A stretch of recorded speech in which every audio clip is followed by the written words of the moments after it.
11, 10, 9, 8, 7, 6, 5, 4, 3, 2. What a fight! I think Corona won it.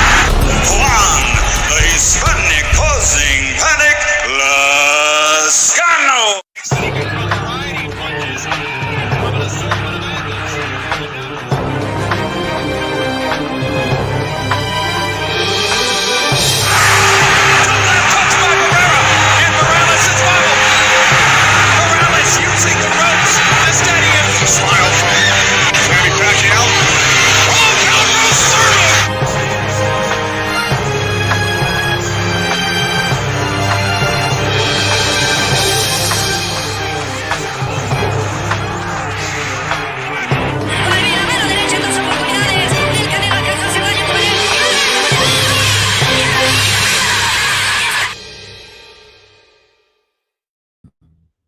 Thanks to those joining me live, those have been joining me on the archive. D style here. How you guys doing? All right. How are you guys doing? This is a beautiful Wednesday night. Enjoyed a nice day, for the most part, a day off today. So let's go ahead and get this one started. They're doing a nice live here in the evening for you guys. Like, you know what I mean? Like, shout out to Haplotype in the chat. Shout out to everybody listening on the archive. Shout out if you're listening, on the live, of course. Live or archive, hit that like button. All right. Leave a comment to watch on the archive. Let me know what you think about anything I'm saying while you're watching. Also, all right, if you are one of the listeners that listens, on the archive, just don't forget, hit that like button, hit the bell. That way you're notified when D style, that's me, comes on live. Shout out to Puerto Rican Ram. Hope you stay here for the entirety of the video. The simple Apple type. And shout out to Remy with a super chat. It says, evening, brother.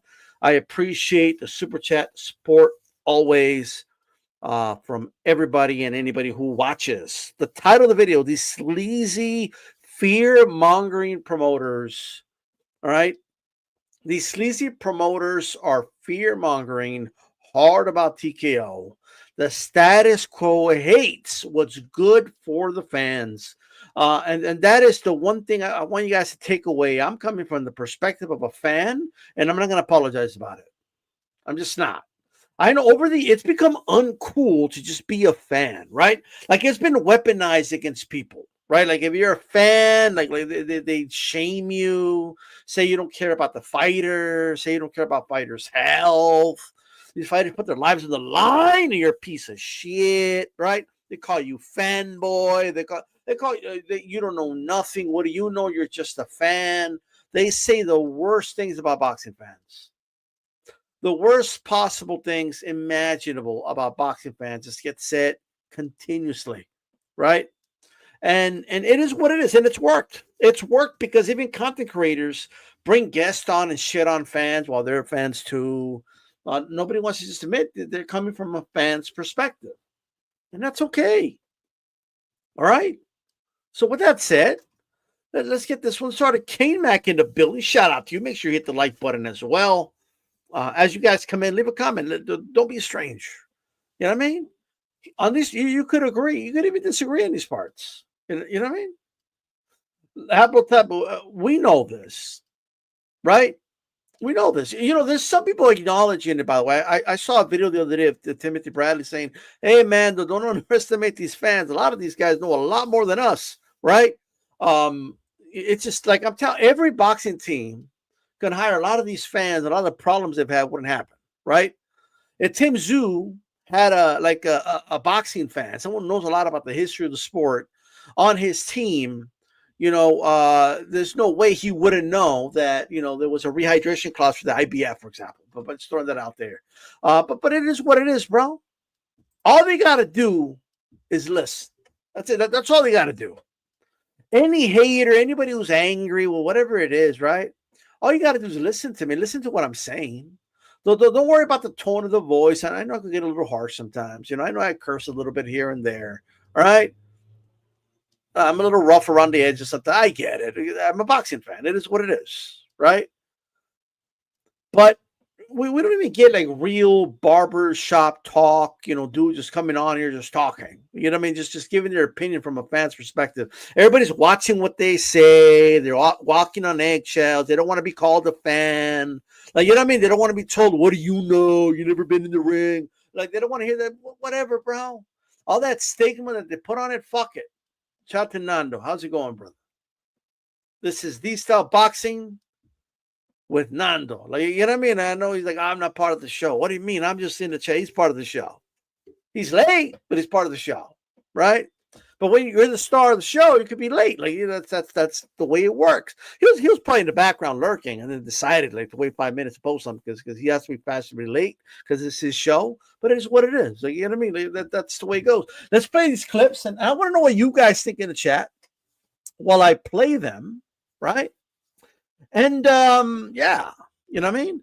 Also, wrenches, it wouldn't hurt once in a while to tell people, hey, make sure you guys hit the like button. Like, stuff like that. I'm just putting that out there. You know what I mean? It's not a requirement or nothing like that, but you got that beautiful blue wrench. It wouldn't hurt to plug in the channel here and there. Like, you know what I mean? I'm not asking you to work the coal mines. I'm just saying. I'm not asking you to lay sheetrock here. I'm just saying, like, just say, hey guys, welcome. Hey, make sure you guys hit the like button for these style. I see all these wrenches in these other channels, and they're on point with that shit, bro. Like, I'm just telling you right now, like, they're on point with it. Truck Irishman, how's it going? All right. How's it going with you? Thank you for being here. Hope you stay for the entire video. And make sure you guys don't forget to hit the like button. Let's get this started, okay? I'll be sharing off of my I'll be sharing from here. All right, I'm gonna be sharing off of this shit.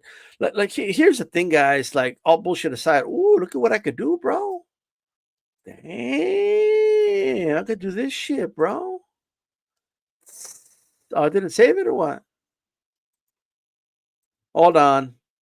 Why didn't it save it? What's going on? It didn't save it. Save it, bro. Like, boom. It's not saving the layout. Oh, there it is. Okay, see? Oh shit. You know what I mean? And you can still see the Hispanic causing panic at the bottom. You still see my ugly mug up there, but you also get to see the share screen. We're moving on up. I mean, it takes me a while sometimes, but we're moving on up little by little. D style with Nando in the chat. Okay, on deck. Let's go. All right. So,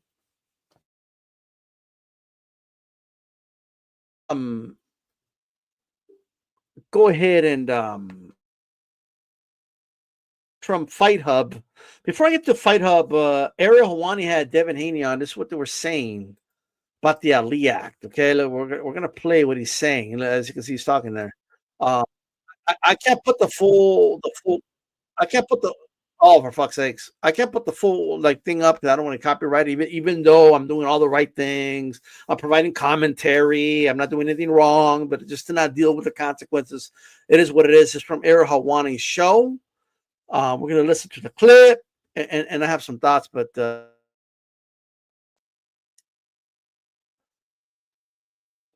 let me know if they're talking about the Ali Act. By the way, let me know if you guys can hear it in the chat. I don't want to be playing something that's on mute and then just talking to air. So let me know if you can hear it.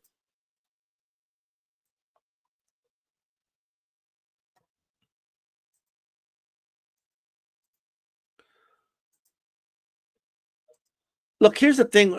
My issue with Ariel Hawani, he's basically like trying to like, bro. He's like leading these people with the witnesses with these questions, bro. Devin Haney literally said before this. I'm not really that educated on it. I don't really know what's going on. And even there, you heard him say, I really don't know why they're doing. I just don't know. I don't know. He's saying. He says he doesn't know. And he's over here like why they're changing it, right? This is what he's doing, right? He's leading the witness, ladies and gentlemen. Objection, leading the witness. All right, that's what he's done. Oh, okay, my bad, guys. My bad. All right, my bad. My bad. My bad. My bad. I know what's going on. All right. All right. There we go. Let's fix it. That's what I didn't understand is how, because every person that I talk to, they're saying the same thing, but I don't understand how it's like even a thing. Like how it's even like why it's even being changed, why it's being talked about. And why we're not standing up. You guys heard that, right? That Stephen Haney interview with Ariel Hawani. You see YouTube, I'm giving credit. Fair use, MFers. All right? Fair use. Now, with that said, you heard him say, I don't know. I just don't know. He's saying he doesn't know. He's pleading ignorance, right? And Ariel Hawani, he's like leading the witness. Objection, Your Honor, leading the witness. All right? Nope, to right. protect it. Did you even know? Like, did anyone ever come to you and say, like, hey, do you want to speak on behalf of this? No. Yeah. Why would he speak on behalf of it? He doesn't even know what the fuck's going on. He just told you he doesn't know what the fuck's going on, Ariel. Look, he's scratching like when dudes do that, they don't know what the fuck. He wants to move on to the next topic, bro. No, you know. Maybe that's the problem. These things are kind of happening. No, but you're bringing exposure to it. I know. And well, how much exposure is he bringing? Is he educating about you, Devin? You're clearly saying you don't know what the hell's going on. You're admitting you don't know what the hell's going on. And they hate me for it. Yeah. But. Oh, they hate him. The victim. They hate me for it. Why are they hating on me? Because I'm putting exposure, even though he doesn't even know what the fuck's going on. You have to lead them to your questions, bro, to get the answers. I think there was a reason it was put in place. Muhammad Ali, when he was alive, was on board with it, right? And so I can't imagine he would change his stance. He was always about the fighters. He was always about protecting and doing. So what's Muhammad right. Ali came up with that. He endorsed it. It started in 1996 and it went into effect in 2000. Literally, the Ali Act has nothing to do with Muhammad Ali, bro. Nothing. Nothing to do with Muhammad. They just bring up Muhammad Ali, bro. They put his image and likeness up there. When Muhammad Ali was fighting, there was no Ali Act. None. All right? So they used him for a photo op. So what? You know what I mean? That's all it was. You know who endorsed this? John McCain endorsed this shit, okay? Along with all the bombings he endorsed over the years. That's about it, right? I don't even think the Ali Act is a quote-unquote bad thing. I just, it has its limitations and it hasn't done squat. It hasn't done anything. It's never been invoked. It's never been used in court to win a case. Nothing. Nada. It's never. All right? I've been waiting weeks for people to give me an example of what it's done. Nothing. Haynes doesn't even know what it does. You heard he doesn't know anything. I don't know what's going on. Oh, Ali came up with it. Like he doesn't know what the fuck is going on, bro. He's over here saying, "Yeah, it was put in there to protect the fighters, so I'm for it." But you don't even know what it does. Like this is insane, bro. He's asking if Muhammad Ali had something to do with it. Why did he ask that? Because Ariel Hawani was strongly insinuating that. All right.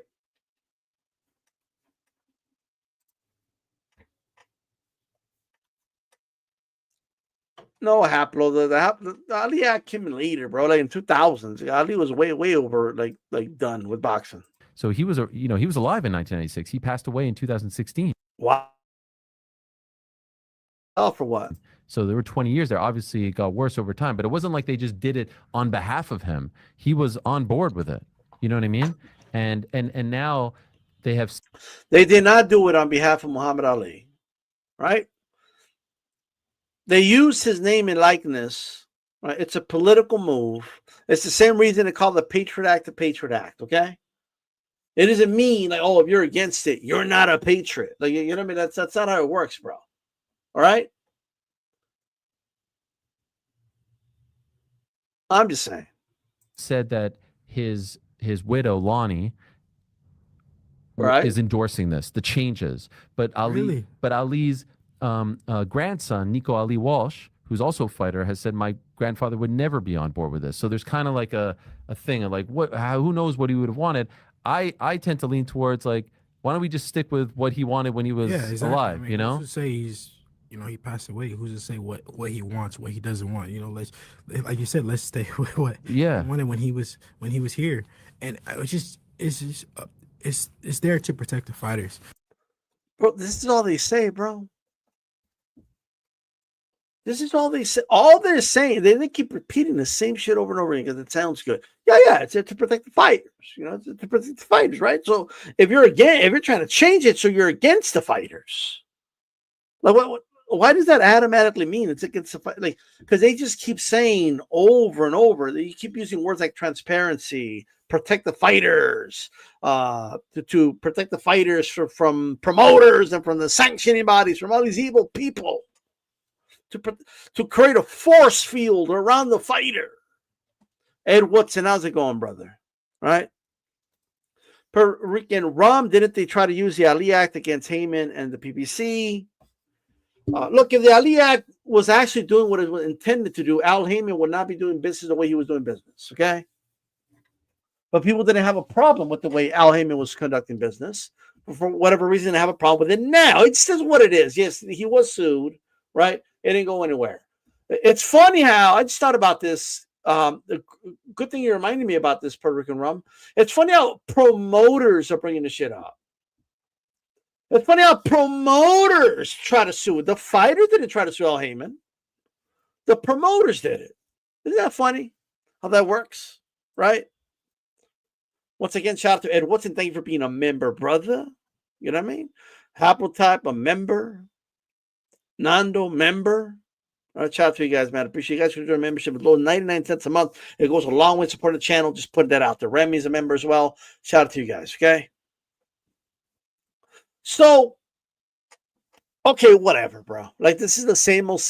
Like, Haney's literally admitting he's ignorant on what they're doing. He doesn't know what the fuck's going on. All he knows is, I just know it's there to protect the fighters. Like, okay, great argument. I mean, unbelievable, right? Perfect, right? But whatever. Next, this is where it gets good, okay? This is where it's going to get really good. Let me start with this one right here, all right? This is our good old friend, Nando's favorite promoter, Oscar de la Hoya, all right? So expect Nando to put on his white armor and cape on to defend his guy, Oscar de la Hoya, all right? And here they're talking about the Ali Act, they're talking about TKO. Marcos Villegas did the interview. You could check it out on Fight Hub TV. All right, let's listen to it. Do you think in 5 years' time, like or maybe even in the short term, like it's going to make things confusing for fight fans, seeing that they're going to have their own rankings, their own belt, and it's going to confuse the fans? I think it will confuse the fans. So let me ask you guys something. Like, the fans are already confused. Like, what are you talking about? Like, it's confusing for us while we're trying to explain to your common person who the champion is and who's a champion. Well, there's like who's the champion at welterweight? Mario Barrios has one of the belts, and Norman has another one of the belts, and Rolly Romero has a belt. How did they win those belts? Well, one of them, it was vacant, but he won like an interim belt, and then he was elevated to regular champion, and then Rolly beat Ryan for the regular championship, and then but since Boots moved up, he was unified. But he gave up the belts. He's in your weight class now. When he did a little tune-up, so that belt was vacant. But this guy was the regular champion. He was upgraded to super champion. Like, what the fuck are we doing, bro? It's already complicated. The whole thing is complicated. Oh, they're gonna have their own rankings. Every single sanctioned body has their own rankings. The rankings don't make any fucking sense, right? They're bought and paid for. They do these stupid little window dressing shit, like in their little conventions, and where they give arguments for their people, like, oh, Suleiman, we believe that our guy should be moved up from 15 to 10 because, and whatever the fucking reason is, Suleiman always agrees. He always says that's a great argument. We agree, right? And through many people I know in the business, it's already been some type of exchange that's been done. The conventions are just a fucking formality, right? And then sometimes they just mysteriously just put dudes but they're transparent. Yeah, they were very transparent about how they put Keith Thurman #1 over Virgil Ortiz when Keith Thurman hadn't fucking fought like in 3 years. The last time he fought, he lost, right? Yeah, very transparent that they showed it on their website, but doesn't really make sense why he was there, right? And then you look at the clauses, right? No matter what the clauses say, it doesn't even matter. At the end of the day, to prevent any type of lawsuit or action against him, okay, they always put at the discretion of the WBC. All right, so it doesn't even matter at the fucking end. When Ezekiel comes in and in their league, they have their own rankings. We already have our own rankings. Top rank, for the most part. Haven't you noticed how most of the fighters fight for the WBO belt, right? And they circumvent the rankings to benefit mostly Top Rank. Haven't you seen now, like the WBC circumvents shit and they have their own rankings to benefit like a lot of the PBC fighters? I mean, they wouldn't even fucking strip your mall, right, for fucking years. And supposedly these checks and balances are put in place, so they don't do stuff like that. But whatever, bro. What are we doing? All these promoters are moving at the beat of their own drum anyway. The rankings are moved. They have all these options, these avenues to move their fighter in. They're hand-picked golden boys. They're hand-picked golden gooses. They're hand-picked Victor Ortizes of the world, right? And we'll talk more about that in a little bit. Let's listen to a little bit more. But it will not confuse the fighter. And right here, the fighter is the most important. If you want to become a world champion, if you want to become a WBC, okay, fair enough. All right. Here, the fighter is the most important. If you want to become a world champion, if you want to become a WBC champion, WBA, IBF, WBO, if you want to become a ring champion, you have to go through the system of fighting the very best. And then he says this. Best, right from the start, from contender status to regional status, to national status, to world-class status. Oscar claims that you need to go through the system that from prospect to contender, from the regional to the world class, and you got to fight the best, right? There's a system in place if you want to become a world champion. And then he says this shit. It takes a while, and what's a while, by the way? This system, the TKO system, you're going to eliminate yourself right from the start.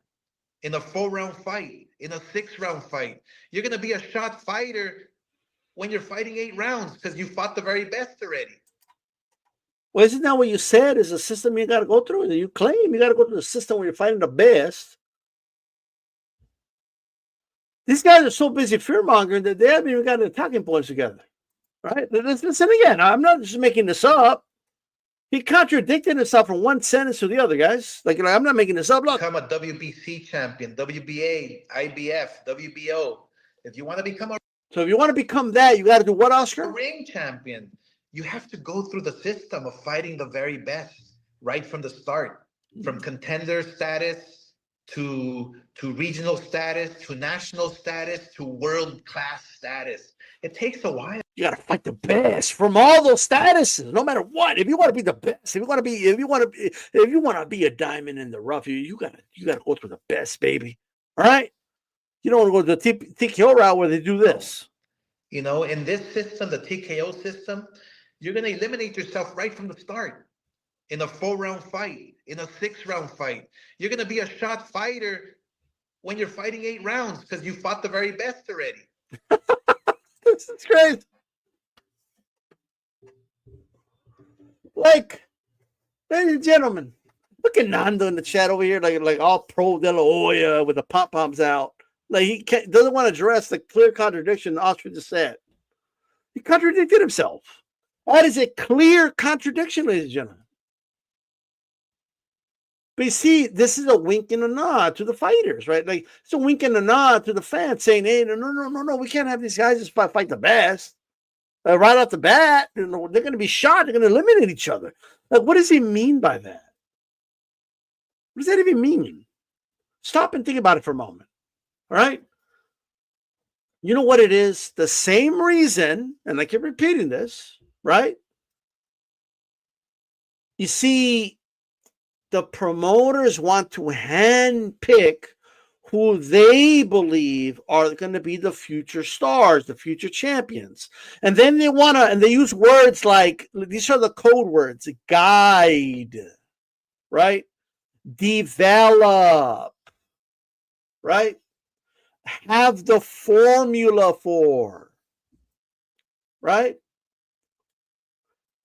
Like you gotta, these are code words. These are, you see, these words have leaked out. You know, like in pro wrestling, fans are starting to use words like worker, heel, baby face, like all the old carnivore, carnivore, carnival, like terms that were kind of in the business, that people in the business used, but they didn't like put it out in the public. The public, those are the quote unquote marks. Okay, you got to work the crowd. You got to make them believe these things. But us behind the scenes, this is all word language, right? They're starting to use language, right? And they're saying it on podcasts like this, right? They're starting to just unveil all over the place, right? They are starting to expose the business of boxing, the formula, right? So they're using words like develop and guide and I mean, help guide them. Like what are they saying? Really? They're saying you need to be like, don't put them in there with the best. Don't put them in there with guys that could potentially beat them, that don't really have the possible marketing that they have. You need to protect them, and you need to put them in there with journeymen. Why do we always see like Richard Torres like knock out a bunch of no-hopers, right? Go look at all these fighters. Look at the first 10 fights. They're knocking out dudes with like 4 fights that are 2-3 and with losing records, or they haven't fought anybody themselves, or like batting 500. And you see, those guys get the shots, right? But the dangerous guys, the other dangerous guys, we always hear things being said like, oh, no, we got to develop. It doesn't make sense to make the fight now. We got to make that fight in the future. But you're only investing in the future of certain fighters, though. You're not investing in the future of all of the guys that are good. So Roberto Diaz, who I like, and will be back on the podcast, good friend, great boxing mind. I'm not mad at Roberto when I say this, but he was coming from the world of being a matchmaker, right? So when they did the match with Maidana Ortiz, the plan was not to put Ortiz in there with a tough guy who could potentially knock him out and make him quit. No, it was to guide Victor Ortiz to another victory and to help create that superstar in the future. And they constantly do this. And it's only when they miscalculate and severely underestimate the opponent does it backfire. And guys, they slip through the cracks, and they seize those opportunities, right? Only then. So when you hear Oscar De La Hoya say this, we'll play it again. You tell me he's not full of shit. Here, the fighter is the most important. If you want to become a world champion, if you want to become a WBC champion, WBA, IBF, WBO, if you want to become a ring champion, you have to go through the system of fighting the very best right from the start, from contender status to regional status, to national status, to world-class status. It takes a while. When it says it takes a while, we got to develop them. And the part where you got to fight the very best, right? Not the best, because he later says that's dumb. You shouldn't do that. He says that, right? He means when De La Hoya, you got to use promoter speak, right? When it says you got to beat the best when being developed, he means the ones that make you look the best, right? The good styles. The styles that are going to make you look better. This is what he really means. Right? Because then he says this. You know, in this system, the TKO system, you're going to eliminate yourself right from the start. In a 4-round fight, in a 6-round fight, you're going to be a shot fighter when you're fighting 8 rounds because you fought the very best already. So it's here the fighter is the right. Let's listen to the next part. Rules. Actually, let me go over some comments. It's fair. Let me go over some comments. Wheelchair Man John, thank you for being here. Make sure you hit the like button, brother. Much appreciated. One of the best, always leaving comments, on the archive, and I notice it. I appreciate it, and thank you for your contribution to the channel, brother. End of the day, if a fighter is that guy, he's that guy. At the end of the day, the status quo is why boxing is in the toilet in popularity, and question about it is being confusing is hilarious. Absolutely. Investing in the future that benefits them 100%. Appetite coming in with like some good comments today. You know what I mean? Like man, coming in hot. You know what I mean? I'm not even going to bring up Margarito today, just as a favor to him. You know what I mean? Top rank undercards were doo-doo. That's why they're cooked. Well, you know what? Top Rank was just busy developing fighters and not giving the fans, some great fights. I mean, they did a good job overall, I believe, anyway, but they could have done a lot better. They just spent too much time developing. You know what I mean? Let's develop these guys, right? So Oscar is high and contradicting himself in his own career. Sorry, Nando. Damn. I'll tell you what, Nando, I think Oscar is one of the greatest to ever do it. Probably the best fighter out of California, or at least top 3 out of California's history. Great fighter. Probably the best. He is the best Mexican-American fighter of all time, right? Unbelievable career, right? I loved his runs, and I was a huge fan, right? But as a promoter, I mean, too much titty and too much nanny state, man. Too much protecting, waiting too damn long to step guys up, and it's just whatever. Bro. I'm just not a fan of the way he does it. Sorry, I'm not. Right? I mean, here's the reality, guys. The fact that Eric Gomez, not the one from the chat, shout out to him, and Roberto Diaz, and the fact that all these these guys that work for Golden Boy are out here admitting, right? Just flat out admitting, just saying flat out, hey, we kept Canelo away from certain styles. The only reason that Lara fight happened because Canelo demanded it. In my mind, there's something wrong with that system. Now I know what you mean by trying to guide and steer the ship and develop guys into superstars. Now I know what you mean by that, right? And what Wilma Sherman John said is 100% correct. People aren't stupid, bro. Most people have already caught on to this act because, number one, they're breaking the fourth wall. They're saying it out in the open, right? They're saying it out in the open. We need to develop these guys. It's smart to not put them in there with tough opposition. We shouldn't have done that in the Maidana fight. We just didn't know he was that good. Like people know these guys have padded records. They don't want to put their all on the line. We have way too many undefeated guys becoming world champion. All simultaneously. And then even when they become world champion, they don't even unify forever. It's nuts, bro. Fights take forever to get done, and we're told, oh no, because you got to marinate it. You see, they've already unveiled, right, the fourth wall. They've already told us what the way they scheme and the way they develop fighters. They've already unveiled it all, so people have caught on to it, so it doesn't work anymore. People know what you're doing. Why is Richard Torres still knocking out dudes from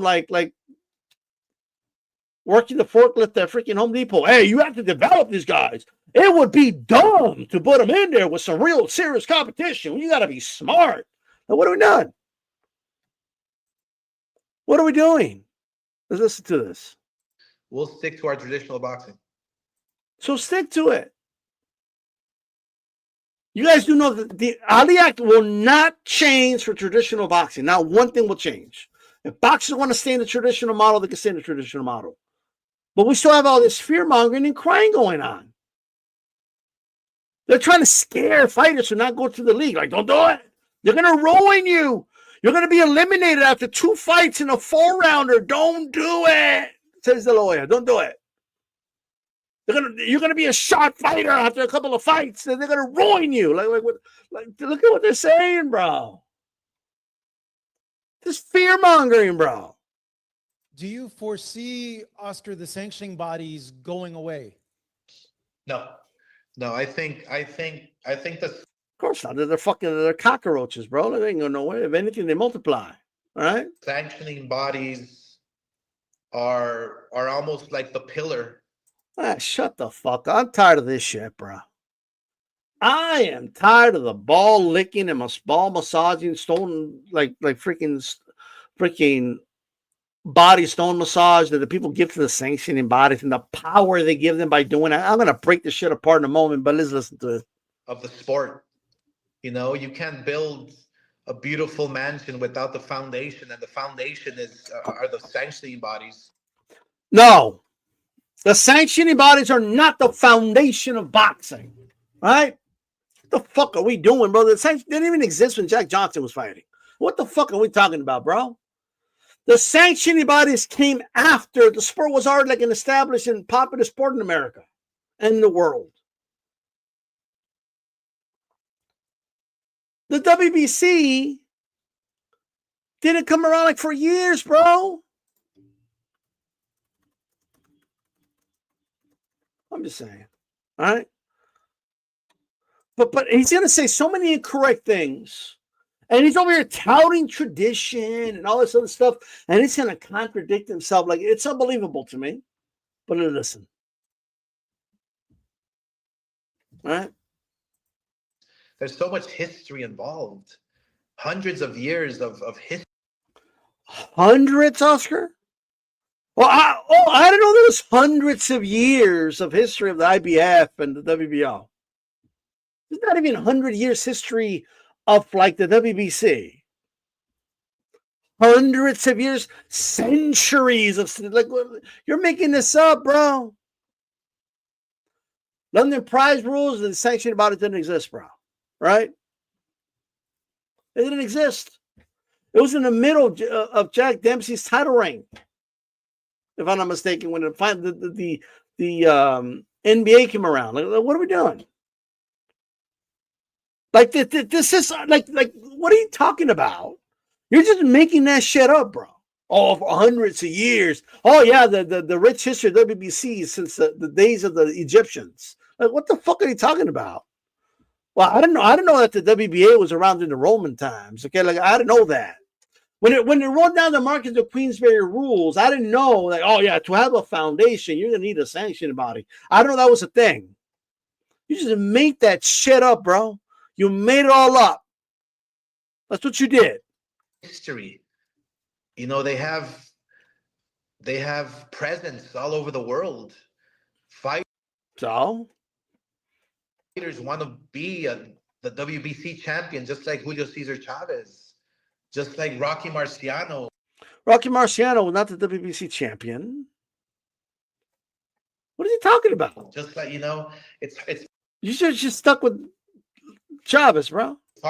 It's hard to convince a young kid, a professional, and tell them you're never gonna fight for a world title ever again. It'll be heartbreaking. It'll be heartbreaking. Oh no, you got to fight for the established one, like WBC and all that. You know what I mean? And the Mayan belt, is that where they got it from? I don't know. Maybe there's something to that. You know, what are we doing? They're just making this shit up, bro. They're just it's been around for hundreds of years. I don't know Sullivan was fighting for these belts when he was fighting bare knuckle, bro. I didn't know that. Right?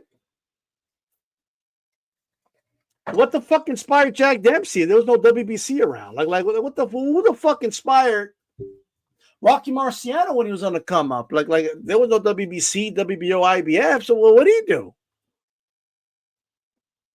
What about the golden age of boxing, like the 50s? Like those guys were growing up, like in the 20s, 30s and shit. Like when there was no worldwide presence of these sanctioning bodies taking 3% from the fighters. That wasn't like a thing. So what inspired them exactly?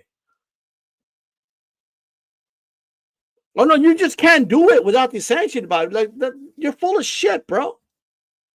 I'm not saying that these fighters don't like the belts. I'm not saying that. I'm not saying there's nothing to that. Of course, yeah, I get it. Like, hey, Chavez had the WBC, and I wanted the WBC. He's saying, right? Well, I'm not done with you. Us kids, when I started fighting, I dreamt about fighting for the WBC. He dreamt about it, right? And I believe him, by the way, but he's gonna get it in a little bit. I dreamt for fighting for that Ring Magazine belt. Okay, well, the Ring Magazine belt, technically speaking, is not even a sanctioned belt, technically speaking. It's just universally accepted by fans that belt matters, but there's no sanctioning for it. It's not recognized by the other belts. You don't necessarily need to beat it to be an undisputed champion. A lot of fans, out there don't even consider real belt because the sanctioning bodies haven't told them that it matters, right? So at the end of the day, I believe Dana already came out and said the Zuffa champion will eventually challenge for the ring belt. He's already came out and said that. All right. Now, the only reason he's throwing the ring belt out because he used to own the ring, he drug it to the ground. He did a horrible job owning it. But with that said, right? And Turkey's forking up a lot of money. He doesn't want to piss him off too much. So it is what it is, right? Without Turkey's money, like even Nando knows that Austria ain't going to be around. Right? I'm just saying. I dreamt, those were my dreams. Those were his dreams, guys. His dreams. De La Hoya had a dream. Marciano had a dream. Ray Robinson had a dream. Dempsey had a dream. Johnson had a dream. All these dudes had a dream. Okay. Boxing. And so it'll be impossible to take away that tradition. I think boxing is a sport that is based on tradition. Yeah, what about the tradition before the sanctioned bodies came around? What about that tradition? What about the tradition when we only had 3 belts, not 4? What about the tradition when we had only 2 belts? Right? That was a law, and the sport was more popular, and it was like a bigger deal when we only had 2 belts. What about that tradition? Who decided to give the finger to that tradition?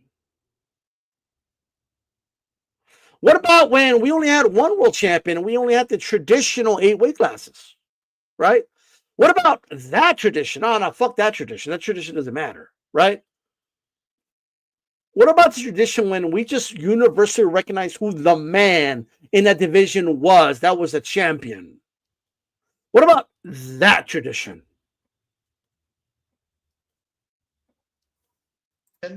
That is based on making sure that these kids, when they become amateurs, when they fight for the Golden Gloves, when they fight for the Olympics, when they want to fight for their first. TKO is not going to affect Golden Gloves. By the way, Oscar, the sport has become so unpopular that in some states, kids show up and they become the Golden Gloves champion. You thought Willie Pep did some impressive shit by winning a round without landing a punch. Some of these kids win Golden Gloves championships while fighting a fight. And they get declared the Golden Gloves champion of Louisiana because kids aren't participating in it anymore, right? So I don't know if it's that bad still, right?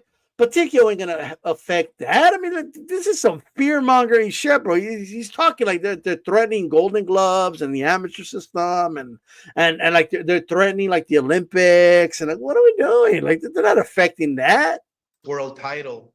They have those dreams that we can't. Dream. The lawyer had a dream. We can't shut off the light on them. We have to continue to help build the sport, support the sport, and the organizational bodies are the ones who are the pillars. So we must. They're the pillars, guys. Can't go against a forced sanction about it. You know what I mean? You can't do that. We must support us kids. They're the pillars, guys. All right. Let's listen to this part here. See, this is the rich one. Contender, that when you fight the very best, when you fight for a world title, I already played that one. WBC, right? WBO, IBF, the money's gonna follow. That's just the way it works. Unless you're a contender and who is an amazing prospect, and you want to run the risk of fighting another amazing prospect in an 8-round fight because they offered you $1 million, and you want to risk the fact that you're going to end your career there. If you want to take that risk, that's on you.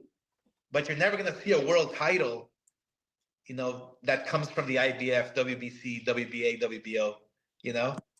You guys want to know what's rich about everything that Hoya is saying? Like, do you want to know what's crazy about the whole thing, right? The issue I have is this, right? There was a time when we had 3 sanctioning bodies, right? The 3 main sanctioning bodies that were officially recognized, and that was the WBA, WBC, IBF. There was other belts like the IBO, the IBA, WBO, but those were not recognized, right? You know, I find it funny that in De La Hoya's first 2 weight classes, he fought for the WBO belt when it was not even a recognized belt. It wasn't even recognized. It wasn't even recognized when he beat Felix Sturm for it. Later, they turned, you know, it's funny that they called De La Hoya a 6th division world champion. Well, we better start calling Ray Mercer a former official world champion. Same with Tommy Morrison because they won the WBO belt, right? That's what they did. But you know, we got it to the 4-round era. We broke tradition. I guess tradition is meant to be broken, right? And we started the 4-belt era with the undisputed match of Bernard Hopkins versus Oscar De La Hoya, right? And that, on paper, made De La Hoya a 6th division. It made him a former middleweight champion, right? And in fairness, he did try to like get all the other belts by beating Hopkins. He fell short. You know, no, nothing bad with that, right? He, you know, got hit with a body shot, went to the ground and in agony or whatever. But I mean, De La Hoya had no problem steering away from tradition. He had no problem confusing people even more. No problem at all. Right? De La Hoya had no issue at all because at the time, you would be told, no, the real belts are these belts. The WBA, which is the oldest, and the WBC, okay, and the IBF. Those were the real belts.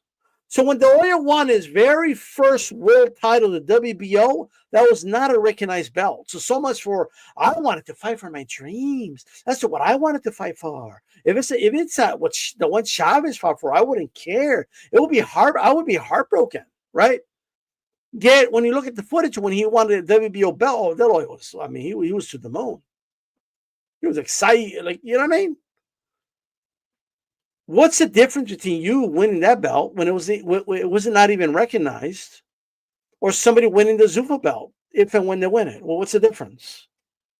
What's the difference between the Zuffa belt being introduced, just like the WBO was introduced? Well, what the fuck's the difference?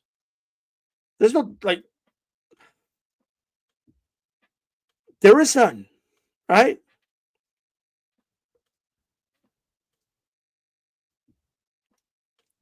You see, Oscar De La Hoya was guided. He was protected. So they kept him away from the actual champions. Didn't they, Oscar? At least in that first weight class. Didn't they? I don't see anything wrong with that. But, I mean, he's the one advocating against that, right? I think Oscar would have beat the other champions, but Top Rank didn't want to take a risk. They were too busy guiding the career of Oscar De La Hoya and keeping him away from the dangerous opponents, because that would have been dumb. I mean, you don't want to end the career of Oscar De La Hoya in an 8-rounder against a tough opponent, right? Ladies and gentlemen, I am tired of, if they're going to be allowed to break the fourth wall and tell us to our faces that they need to develop these fighters, right? And Nando, you're not listening to what I'm saying, brother. Like, you're just not listening to what I'm saying. He didn't fight everybody at 130, bro. All right? He's being, just admit, he's being hypocritical, right? He's saying, like, he's saying that they're going to complicate things by bringing in another belt with the league, right? When he came in, right, they were bringing him up to the top rank. They introduced another belt, right? So they didn't have to risk it with the other champion. That's what they did. He fought Felix Stern, won a WBO. It was not a recognized belt. But then the other sanctioned bodies recognized it so he could fight Hopkins for undisputed, because the big pay-per-view fight, all of a sudden he got that accolade.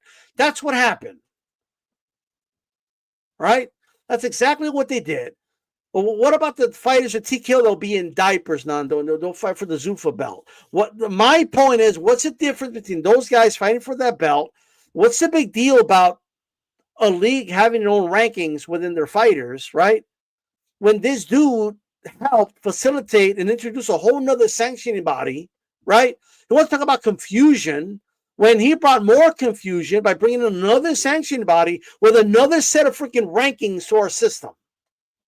That's what Oscar De La Hoya, with the help of Top, obviously, well, actually Top Rank, by using De La Hoya, did.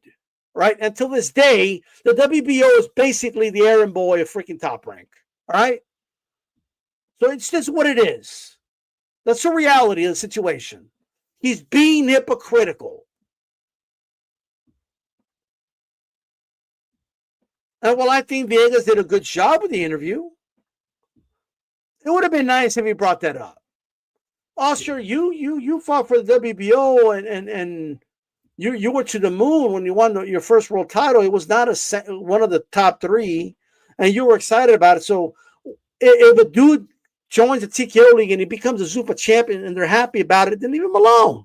It is what it is. All right? Oh, no, but we don't need another belt. Well, we didn't need another belt when De La Hoya introduced another one to us. All right? We just didn't. We got 4 fucking belts.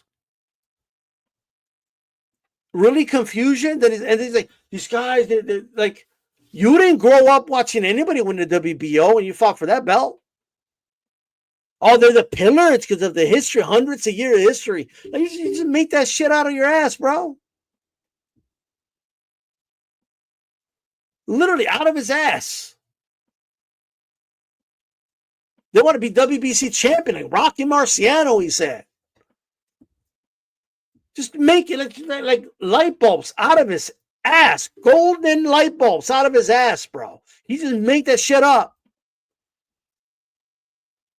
I want some Bruce Lee in the mirror room, Enter the Dragon shit's what I want. Trying to break these smoke and mirrors. Shatter the fucking glass. Shatter it. I'm done with it. All right? That's what I want. Well, Nando, the WBO was a Temu belt. That's what it was. What do you think the WBO was? What do you think the WBO was? Oh, they're gonna bring. Oh, they're gonna make it complicated, like you did when you and Top Rank brought the fucking WBO on board. When Don King like helped bring the fucking IBF on board.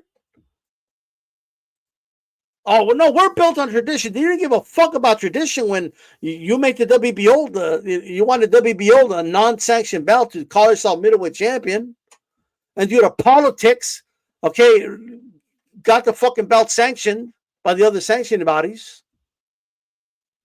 You didn't give a fuck about tradition then, right? For your accolades, but now you're all about tradition and you got to care about these belts. Like, well, that's a bunch of horse shit, quite frankly, right? A bunch of horse shit. Just give me fucking fights, bro. Right? If a dude isn't good enough and he gets eliminated after 3-4 fights, so what? He wasn't good enough. Go find another career, bro. That's not my problem as a boxing fan.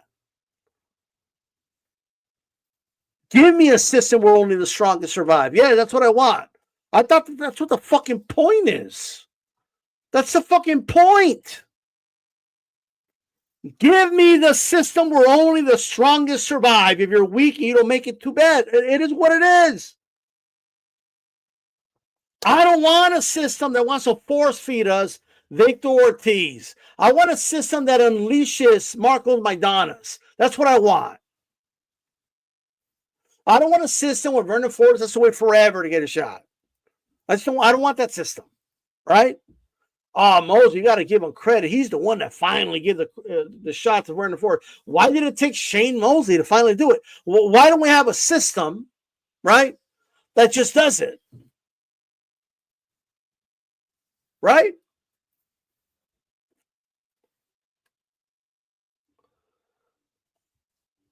I just want a system, right, that the strongest, that's the whole fucking point. I don't want hand-picked dudes because the current system is keeping fighters waiting on the phone. It's keeping dudes inactive, right? They're always trying to scare these fighters to not signing and like fuck all that shit, bro. Oh, don't sign with them. They're gonna run. So why don't you sign them, Oscar? Well, why don't you sign those guys? Why is the Top Rank signing them? Why No Limit signing them? If they sign 300 fighters, what is it to fucking you? What is it to you? You're so concerned about those poor souls, but you're not signing them. You're not doing anything with them. You want to use them as opponents, right? You want to look at their style and then wait for the right guy that could beat them and control and navigate. And that's what you want to do. You want to avoid, you've already admitted we avoid certain styles for some of our fighters. That's what we do. He already said that. You said it out in the open.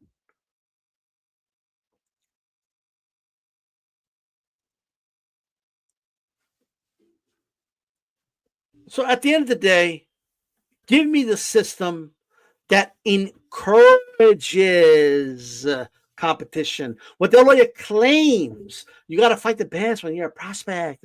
And dude, these guys aren't fight like the guys who want to see fight don't fight each other. Virgil Ortiz and Boots still haven't fought each other. It's nuts. It doesn't make sense. And you know what? Shame on me. I was part of the problem. I was one of the ones saying, and it's on camera, shame on me, because I was on here saying, no, they need to have a belt, and it doesn't make sense to do the fight unless they're champions, and like they should have already fought, bro. They should have already fought. Okay, let me put it this way. All right. Yeah. You know what? This is a great way to put it. They want DEI, bro. Right? They want DEI for their guys. Right? They don't want what's best for us. Fuck us. You know the pillars of the sport is us, the fans. We're the pillars of the sport. We are. Right? The sanctioning bodies are the pillars. What are you talking about? The WBO didn't even fucking exist, or it existed, but it wasn't even like an official belt in 2004 for your fight with Hopkins, bro. All right. If we keep it real, it should only be a 4-division champion. If we keep it real for real, right? But politics got your precious WBO, all right, sanction. Well, whatever, bro. All right? I don't even care. But it is like, you know what I mean? We're gonna go there, let's go there. What have we done? What have we done? What are we doing?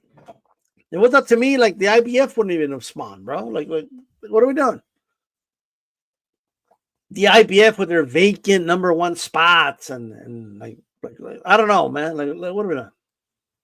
And he's complaining about different rules, and then they're gonna have their own rules. Like the IBF doesn't have its own rules, the rehydration clauses, and the WBC has a full champion, like 20 interim champions, and then you got the WBA with a bunch of interim champions, regular champions, super champions, and the WBO has a rule for if you're a super champion, you can move up to any weight class, and we'll give you a title shot. If like this is nuts, bro.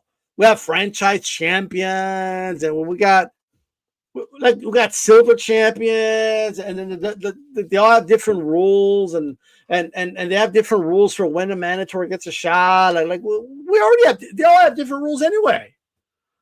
The TKO wants to come in with their own rules. Like they all have their own rules. They want to bring in another belt and cause confusion. That's what you did. Oh, they want to change tradition? What are you talking about? These sanctioning bodies just shit all over tradition by adding extra weight classes. Juniors and supers, like everywhere I look. Like what are we doing? Oh, Bridgerweight. We're going to name it after a kid that was attacked by a dog. We're going to just make up this new weight class that nobody wants, nobody asked for. Right? Oh, they're going to come in and make their own rules. They're all making up their own rules. Every single one of them. Mauricio doesn't enforce mandatories when he doesn't feel like it, and he'll just come up with some bogus reason why. And at the end of the day, it's at the discretion of the WBC. So fuck it, right? Well, why haven't you stripped Jamal Charlo? He's having baby mama drama. He's depressed. We can't do that to our champion. Like, what are we doing? They all just make up their own rules, bro. Well, no, isn't that part of the problem? The IBO and regular champions and all this other shit. What are we doing? Some people still count the IBO. Like I've heard a dude say that they think the IBO is more prestigious than the WBO. I don't even know what to think anymore, bro. Oh, they're making up their own rules. Like Mauricio makes up his own rules. All he does is say that he spoke to the board of governors and a meeting in Hawaii, and these dudes just suck his cock and believe it, bro. So it's whatever to me, right? Oh, the WBO said that, like it's just like they all just make up their own rules. They're already doing it. Mauricio said, no, Teofimo is undisputed. The franchise champion means you're undisputed. He just said that. According to WBC, Teofimo Lopez was undisputed. According to other sanctioning bodies, he wasn't. So, what are we doing? What the fuck are we doing, bro? Honestly. We're just out here collecting, we got speaking of the sanctioning bodies, they have world champions for the women at a heavyweight. It's 4 women in the whole world, bro, fighting in that weight class, and they got 4 belts. The middleweight division has 20 women, and they got the 4 sanctioning bodies. Half of the women have losing records. What are we doing? What is the function of these dudes, bro? Right? The 3% they take from fighters, and which is the tax, basically, right? Oh, because they look after the fighters, and how about you just let them keep their money? How about that? Oh no, because we use it so we can educate them at our conventions. What do you mean? Just do a video on your WBC website and educate them on whatever you want to educate them on. What do you mean? What do you mean, WBO? Just do a PowerPoint presentation and put it on YouTube or something on your social media and educate them that way. Why do you have to do these fancy conventions for and all this other dumb shit, bro? I don't know, that's just my opinion, but whatever, right? Then Mauricio always talking about how he's helping these fighters, and you know, he has his little token helps that he does, you know, so he could say he's helping these fighters. But the reality is, most fighters aren't helped, right? I think they forgot that Mel Taylor even existed, to be honest with you, right?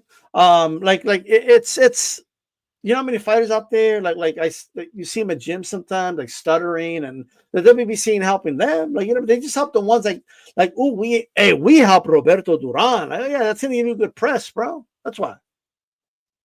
So it is what it is. I'm glad they do it, but hey. With that said, those are my thoughts. If you don't like it, like I know Nando's kicking and screaming because I was criticizing De La Hoya, and he needs to defend De La Hoya no matter what, and the Golden Boy could do nothing wrong. He's totally not being financed and helped by Turk El Ashika, who would have been under by now, but whatever. Like, you know what I mean? Nando believes in Oscar De La Hoya. And that's that. All right. I'm just shitting on him. But with that said, appreciate you guys tuning in. If you came in late, go to the beginning, watch from the beginning. Before you leave, hit the like button. Much appreciated. Hit the bell so you're notified every time these stuff comes on live. You like the content, hit the subscribe. Don't be afraid to join the membership, only 99 cents. With that said, guys, I am out of here. Peace.